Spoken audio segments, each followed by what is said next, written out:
donation of medicines and medical equipment to local hospitals. In a remarkable show of support, Suunju Foundation and various institutions in the United States of America have collaborated to donate much-needed medical equipment to local facilities in Banjul.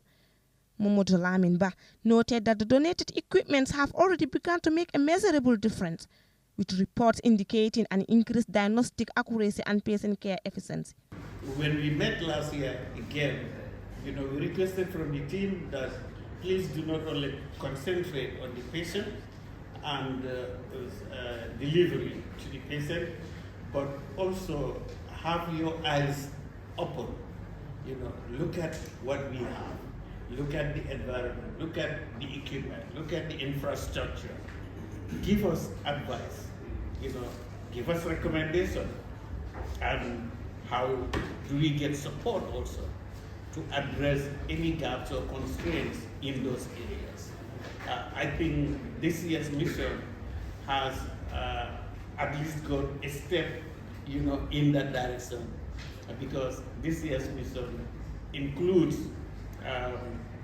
presentation of medical equipment and supplies. The Deputy Chief Medical Director, Chorna Jallo, expressed grave concern over the increasing number of patients and the resulting shortage of hospital beds. So one of the things that is pressing is to have an emergency reception area for our obstetric gynecology, so that when our pregnant woman comes, they quickly ushered in without any difficulties. Also, another thing is, you see our A&E, it's there. I'm sure some of you have heard on the news that some patients sometimes are on the floor. It's because as the only teaching hospital, we are overwhelmed. And then we know in the periphery, we don't have the capacity to keep patients there.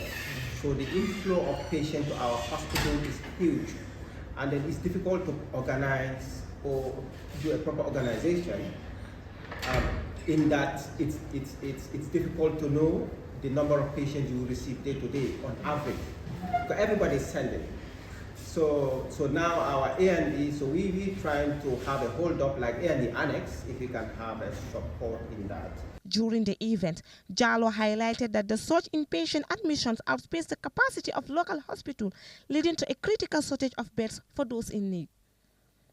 He called for a collaborative approach between local organizations and the African American Health Service to aid them with these needs. The Zakat Foundation of America, with a delegate who is amongst the founder of Zakat Foundation, Mrs. Donna C. Demir, thanks the Gambian government for creating the space for this partnership.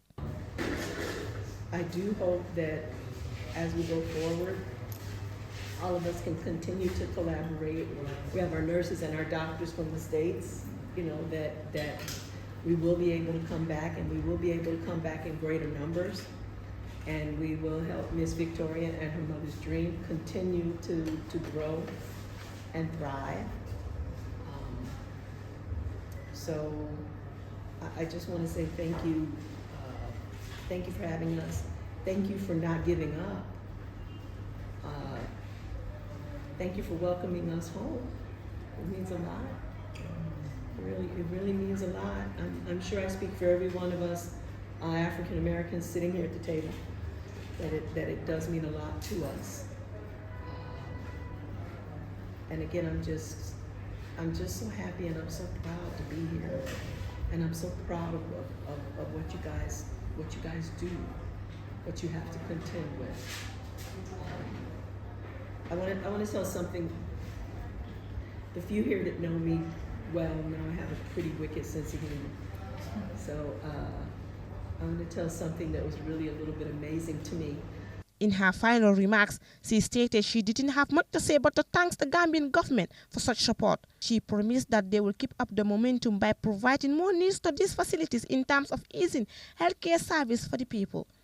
The founder of Suunju, Victoria Lison Richard, with her teams of the African Americans, donated 6 HP laptops, pediatric dosage books, and other medical supplies to the facilities.